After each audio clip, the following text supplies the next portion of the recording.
কয়েকদিনের তুলনায় সার্বিক বন্যা পরিস্থিতি অপরিবর্তিত রয়েছে, তবে কুমিল্লায় গ্রাম অঞ্চলে পানি বাড়ছে। এর মধ্যে বন্ধ ঘোষণা করা হয়েছে কুমিল্লা ইপিজেড। এ বিষয়ে সবশেষ খবর জানাতে এই মুহূর্তে কুমিল্লার পালপাড়া গোমতী নদীর তীর থেকে যুক্ত হচ্ছেন সহকর্মী খালেদ সাইফুল্লাহ এবং চট্টগ্রামের মিরসরাই থেকে যুক্ত হচ্ছেন সহকর্মী হোসাইন জিয়াদ। শুরুতেই যাব খালেদের কাছে।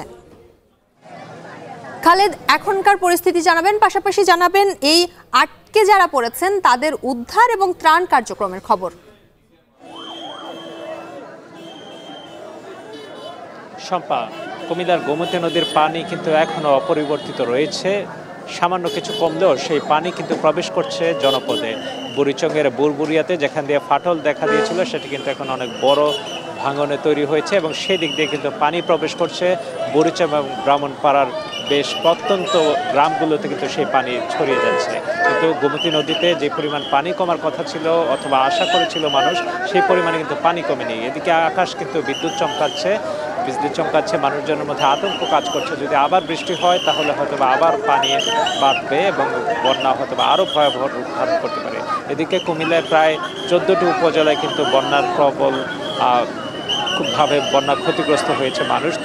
দুর্ভোগে পড়েছেন সেখানকার মানুষজন। এখানে যারা আশ্রয় কেন্দ্রগুলোতে অবস্থান নিয়েছেন সেখানে সব জায়গায় কিন্তু সমানভাবে ত্রাণ পৌঁছছে না।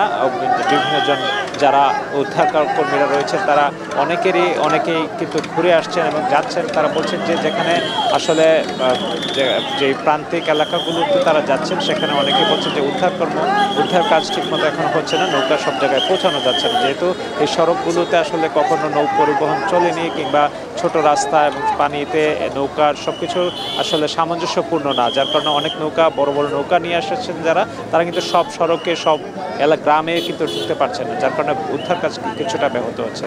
তবে ত্রাণ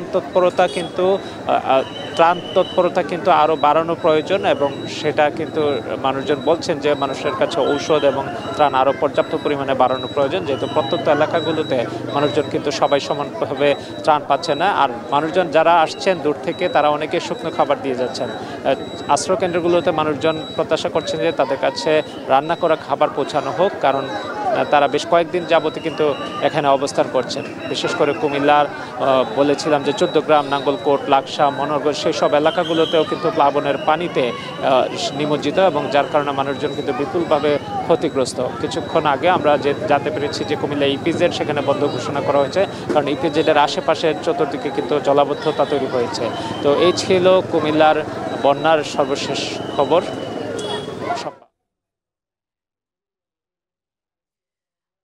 বন্যা পরিস্থিতির খবর জানাতে আমাদের সঙ্গে কুমিল্লা থেকে যুক্ত ছিলেন সহকর্মী খালেদ সাইফুল্লাহ। এবারে যেতে চাই চট্টগ্রামের সহকর্মী হোসাইন জিয়াদের কাছে। জিয়াদ, জানতে চাই কাপ্তাই বাঁধ খুলে দেওয়ার ব্যাপারে আপনার কাছে কি তথ্য রয়েছে?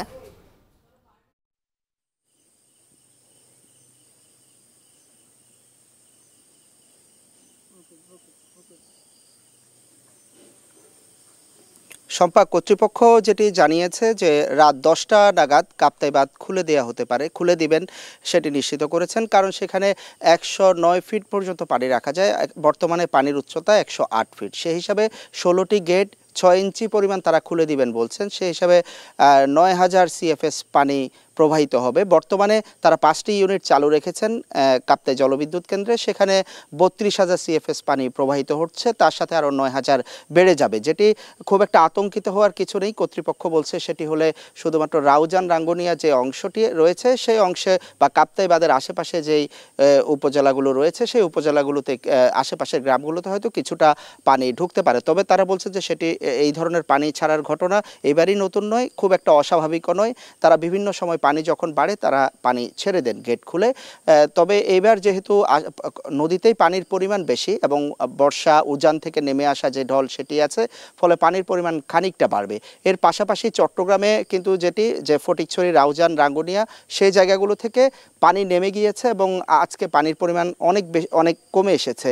তবে বীরেশ্বরের দিকে যে এলাকাগুলো রয়েছে, বিশেষ করে ফেনীর কাছাকাছি করেরহাট, ধুম ইউনিয়ন, জোরারগঞ্জ, ওসমানপুর ইউনিয়ন, সেই ইউনিয়নে কিন্তু এখনও হাজার হাজার মানুষ পানিবন্দী অবস্থায় আছে এবং উজান থেকে যে পানিটা নামছে মুহুরী নদী কিংবা ফেনী নদী হয়ে সেখানে অধিকাংশ এলাকায় কিন্তু নতুন করে পানি ঢুকছে এবং পানি বাড়ছে। তবে উপরের দিকের যে জায়গাগুলো, করেরহাটের যে জায়গাগুলো রয়েছে ফেনীর কাছাকাছি, সেখানে পানির পরিমাণ ধীরে ধীরে কমে আসছে। এখনও কিন্তু হাজার হাজার মানুষ পানিবন্দী অবস্থায় আছে, বিশেষ করে ফেনীর যে ছাগলনাইয়া, পরশুরাম সেই জায়গাগুলোতে, এবং সেখানে উদ্ধার কর্মী কিংবা ত্রাণ তৎপরতাও চালানো সম্ভব হচ্ছে না। আমরা উদ্ধার কর্মীদের সাথে কথা বলছিলাম, তারা বলছেন যে সেখানে তাদের পক্ষে যাওয়া সম্ভব নয়, কারণ যে পরিমাণ পানি সেখানে রয়েছে সেই পানি পাড়ি দিয়ে তারা খুব একটা প্রশিক্ষিত নন। তার বেশিরভাগই তরুণ, যুবক, এলাকা স্বেচ্ছাসেবী সংগঠনের কর্মী। সেখানে পানির জন্য, ত্রাণের জন্য এক ধরনের হাহাকার চলছে। তার পাশাপাশি উদ্ধার তৎপরতার জন্য কিন্তু যারা বেরিয়ে আসছেন সেই জায়গাগুলো থেকে একটু সুস্থ সামর্থ্য তরুণরা আছেন,